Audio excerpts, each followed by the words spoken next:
लेकिन हमारे अपने तो मेरे चाचा भी हैं। हमने तो बिहार का मुख्यमंत्री बनाया। मिट्टी में मिल जाऊंगा लेकिन भाजपा में नहीं जाऊंगा। कि बार बार धोखा देंगे, अपने सत्ता के लालच में, कुर्सी के लालच में अपने विचारों का सौदा करेंगे, आरएसएस और बीजेपी के सामने घुटना टेकने का काम करेंगे तो उसका विरोध ना किया जाए। कि भले ही हमारे अपने लोग हैं लेकिन अपने लोग बनकर के मीठी मीठी बातें करके अगर पीठ में छुरा भोंकने का काम करे तो वो उससे ज्यादा खतरनाक व्यक्ति और कोई नहीं हो सकता। इसलिए हम सब लोगों को ऐसे व्यक्तियों का चिन्हित कर करके इसका विरोध करना चाहिए और सबक सिखाना चाहिए। आप आपस में लड़ने का काम कर रहे हैं कि तुम चोर हो, तुम चोर हो। अगर ये लोग सत्ता में रहेंगे तो देश हमारा बचेगा नहीं। कि देश में जितनी भी संवैधानिक संस्थानें हैं उन सब को अपने बेनिफिट के लिए पूरी तरीके से हाईजैक कर लिया गया है। चाहे सीबीआई हो, ईडी हो, आरबीआई में आप देख लीजिए, पहले देश ने ऐसा कभी नहीं देखा जहां दो दो गवर्नरों ने इस्तीफा देने का काम किया। सीबीआई के डायरेक्टर, स्पेशल डायरेक्टर करप्शन के एक दूसरे के चार्जेस में केस मुकदमा कर रहे हैं। आप आपस में लड़ने का काम कर रहे हैं कि तुम चोर हो, तुम चोर हो। और इनका यही वर्ण व्यवस्था जो है, जो सदियों से चलता आ रहा है, मनोज झा जी ने भी जिक्र किया और लालू जी ने तो 2014 के इलेक्शन में बकायदे, 2015 के इलेक्शन में बकायदे बंच ऑफ थॉट्स किताब लेकर के गांव गांव तक ले जाके के बताने का काम किया, लोगों को जानकारी दी। और लालू जी समझते थे, भांप लिया उन्होंने कि ये लोग, जितने लोग हैं सब लोगों ने मंडल पे वार करने का काम किया। अगर ये लोग सत्ता में रहेंगे तो देश हमारा बचेगा नहीं। इसलिए सबसे पहले हम लोगों ने बिहार में रैली करने का काम किया था। उस रैली में नाम हम लोगों ने देने का काम किया था भाजपा भगाओ देश बचाओ रैली। इसमें भारी संख्या में लोग वहां पहुंचने का काम किए थे और पहला प्लेटफॉर्म था। और अभी जिस प्रकार से 13 पॉइंट रोस्टर वाला जो इस प्रकार से काम किया, हम लोग लगातार पहले से संविधान बचाओ न्याय यात्रा पूरे बिहार के जिलों जिलों में लगभग 1.5 साल पहले हम लोग घूम करके काम किए। और आप देखिए कि अब धीरे धीरे किस प्रकार से संविधान के साथ छेड़छाड़ हो रहा है।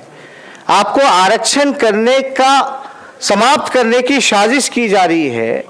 और अभी तो सिर्फ आप क्या कहते हैं, थर्मामीटर लगाया है।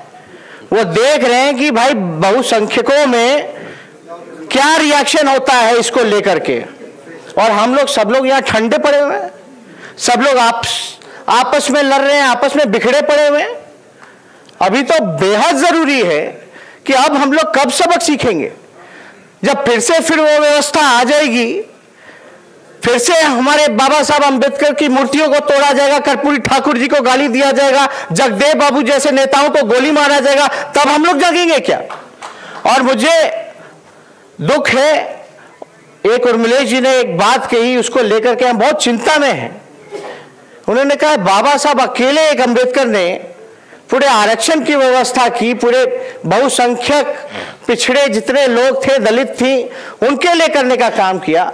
आज हम लोग इतने नेता हैं, इतने लोग हैं जो उनके बनाए हुए संविधान के बदौलत आज हम लोगों को रिप्रेजेंटेशन मिला, जो भी लोग हैं उनके बदौलत है। और हम लोग उनके सपनों को पूरा करने के लिए आज कुछ भी नहीं कर रहे। सब लोग अपने अपने सत्ता के लालच में बैठे हुए हैं। और इसको लेकर के हम लोगों को चिंता है कि आखिर हो क्या गया है। आज जितने भी मेंबर ऑफ पार्लियामेंट्स, चाहे पिछड़े समाज के हो, दलित समाज के हो, आदिवासी समाज के हो, आज पार्लियामेंट में बैठे हैं, तो आज आखिर ऐसी कौन सी उनकी बीमारी है जिनके वजह से जो आए आज उनको गाली दिया जा रहा है, उनके संविधान को खत्म किया जा रहा है। और वो लोग आज ऐसी नीति को समर्थन देने का काम कर रहे हैं जो कि देश के लिए ठीक नहीं है, बहुसंख्यकों के लिए ठीक नहीं है, जो कि संवैधानिक विरोधी काम है जो किया गया। तो हम लोगों को समझना पड़ेगा। और उनसे हम आप सब लोगों से अपील करते हैं कि जहां भी आपके सांसद हैं, आप उनसे सवाल पूछिए कि आप चुप क्यों रहे, इसका विरोध करने का काम क्यों नहीं किया। आपको घेराव करना पड़ेगा। हम जानते हैं हमारे अपने लोग हैं, लेकिन हमारे अपने तो मेरे चाचा भी हैं बिहार में। हमने तो बिहार का मुख्यमंत्री बनाया और वो तो डीएनए का गाली सुनते रहे। अब डीएनए ठीक हो गया, मिट्टी में मिल जाऊंगा लेकिन भाजपा में नहीं जाऊंगा। उन्होंने क्या कहा कि संघ मुक्त भारत बनाने की बात करूंगा। आखिर वो भी तो ओबीसी हैं, हमारे चाचा हैं, हमारे अभिभावक हैं, और हमारे तो पिता ने संस्कार में सिखाया कि बड़ों का सम्मान करो, इज्जत करो। हम करते हैं, लेकिन आप बताइए कि बार बार धोखा देंगे, अपने सत्ता के लालच में, कुर्सी के लालच में अपने विचारों का सौदा करेंगे, आरएसएस और बीजेपी के सामने घुटना टेकने का काम करेंगे, तो उसका विरोध ना किया जाए।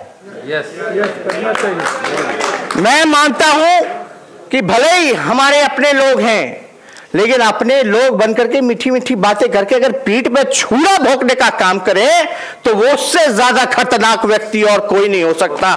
इसलिए हम सब लोगों को ऐसे व्यक्तियों का चिन्हित कर करके इसका विरोध करना चाहिए और सबक सिखाना चाहिए।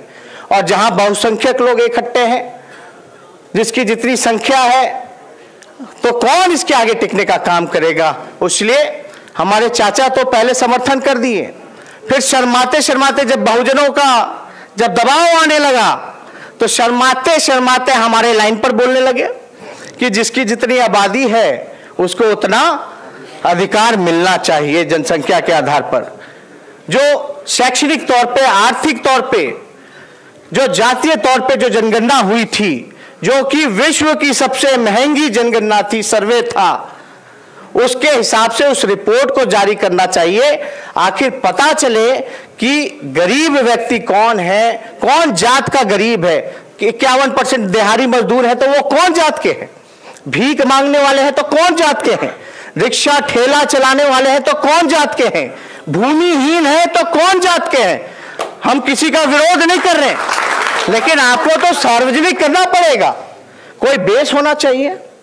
अभी मंडल कमीशन का जिक्र आया कि भाई पिछड़ों के रिजर्वेशन के लिए देयर वाज अ बेस, पूरा कमीशन बैठाया गया। और मैं बता दूं, जो पिछड़ों को जो भी आरक्षण मिला, जो कि 27% है, उसमें से भी 10% अभी जो है पूरी तरीके से भरा नहीं गया। अभी तो हमारी लड़ाई चल रही थी, लेकिन हम लोगों को जो 52% आरक्षण का जो प्रावधान किया है, इमीडिएटली उसको तो देना ही चाहिए। और एससी, एसटी और ओबीसी के जितने लोग हैं, जो रिपोर्ट में मंडल कमीशन का जो रिपोर्ट हुआ वो 1931 के सेंसस के बदौलत हुआ। आप सोचिए 1931 में ओबीसी और दलित की क्या आबादी होगी। आज 2018-19 है, आज ये आबादी बढ़ करके कितना ज्यादा हो गया है।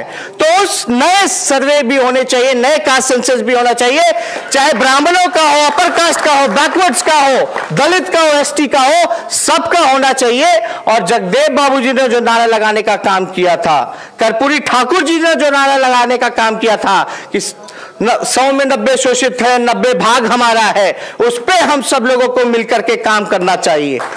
जगदेव बाबू जी ने कहा था कि पहली पीढ़ी जो है गोली खाने का काम करेगी, दूसरी पीढ़ी जेल जाएगी और तीसरी पीढ़ी जो है राज करने का काम करेगी। लेकिन आज जो व्यवस्था जो हम लोग देखने का काम कर रहे हैं, आपके संविधान पे, आपके अधिकारों पे आपको फिर से पीछे ले जाने का काम किया जा रहा है, आपकी हकमारी की जा रही है। जितना बनता है वो तो दे ही नहीं रहे, लेकिन जो थोड़ा बहुत भी मिला है उसको भी छीनना चाहते हैं और फिर से वो व्यवस्था लागू करना चाहते हैं। और हम लोग सब लोग यहां ठंडे बैठे हुए। लालू जी ने आज तक अपने विचारधारा से समझौता नहीं किया, उसी का परिणाम है कि आज वो जेल में है। उन्होंने समझौता नहीं किया। अगर लालू जी इन मनुवादियों से समझौता कर लेते तो राजा हरिश्चंद्र के रूप में नवाजे जाने का काम करते। आज हम लोगों पे मुकदमा हुआ, मेरे भाई पे मुकदमा हुआ, मेरी माँ पे मुकदमा हुआ, मेरे 7 बहन है, 7 बहनों पे मुकदमा हुआ, मेरे 7 बहनें तो 7 जीजा हैं, 7 जीजा जी पे भी मुकदमा हुआ, मेरे बहनों के 7 ससुरों पे भी मुकदमा हुआ। ये भी नहीं, उनके 7 ससुर के रिश्तेदारों पे भी मुकदमा हुआ। लेकिन वो लोग सोचते थे कि लालू जी को जेल भेजेंगे तो डर जाएंगे, लेकिन लालू जी डरे नहीं। तो उनको लगा यार ये तो आदमी डरा नहीं, तो इनके परिवार पे मुकदमा करो। हो सकता है परिवार के डर से ये समझौता करें या तो झुकने का काम करें, लेकिन उन्होंने फिर भी झुकने का काम नहीं किया। हम लोग भी नहीं डरने का काम किए। हम जानते हैं हमारे पिता शेर हैं, मुझे उन पे गर्व है और उनका खून, उनका मैं आप सब लोगों को वचन देता हूं, मनोज झा जी ने पहले जिक्र किया कि चाहे एक सीट आए ना आए, हम वोट की परवाह नहीं करेंगे, लेकिन अपने विचारधारा से समझौता नहीं करेंगे, हम संघर्ष करने का काम करेंगे। और आप देखिए कि बात की गई गरीबी की, अरे हम अपर कास्ट के विरोध भी नहीं है, ठीक है, अपर कास्ट में भी गरीब होते हैं, मानते हैं, लेकिन आरक्षण जो है ये आमदनी बढ़ाओ योजना तो है नहीं, इससे आमदनी तो बढ़ाई नहीं जा सकती। ये तो रिप्रेजेंटेशन की बात थी, जो वन व्यवस्था कायम थी, छुआछूत थी। आप बताइए कि कभी सुने कोई ब्राह्मण का लड़का जो है घोड़ी पे उसको नहीं चढ़ने दिया गया? हम तो यही देखते हैं ना कि भाई दलित के बच्चे को घोड़ी पे नहीं चढ़ने दिया गया, बारात